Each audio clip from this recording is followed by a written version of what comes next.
SIR के मुद्दे पर बीजेपी अब तक विपक्ष का ही विरोध झेल रही थी कि अब बीजेपी के ही नेता और असम के सीएम हिमंता बिस्वा शर्मा ने एसआईआर प्रक्रिया का विरोध कर दिया है, जिसे लेकर बीजेपी सख्ते में है।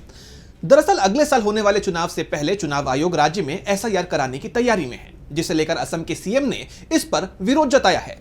तो ऐसा क्यों कहा है हिमंता बिस्वा शर्मा ने, जानेंगे इस रिपोर्ट में। एसआईआर के मुद्दे पर चुनाव आयोग के साथ साथ बीजेपी भी बुरी तरह से घिरती जा रही है।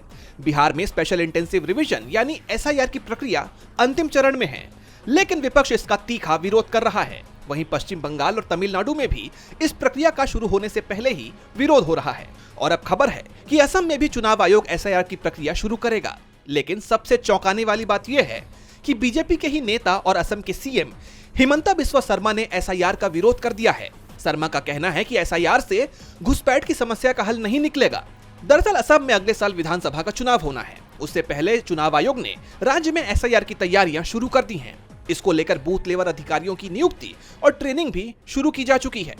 बीएलओ को जन्म प्रमाण पत्र, निवास प्रमाण पत्र, माता पिता की वोटर आईडी जैसे डॉक्यूमेंट्स की जांच के लिए ट्रेनिंग दी जा रही है।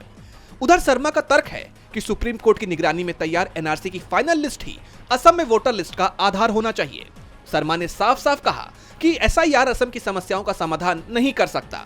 शर्मा ने सुझाव दिया कि वोटर लिस्ट में संशोधन के लिए एनआरसी को शामिल करना चाहिए और फाइनल लिस्ट का इंतजार करना चाहिए। यानी एसआईआर का मुद्दा अब सिर्फ बिहार तक सीमित नहीं है, बल्कि इसका विरोध बीजेपी शासित राज्यों में भी शुरू हो गया है, जिसे लेकर बीजेपी की टेंशन बढ़ी हुई है। डीबी लाइव की रिपोर्ट।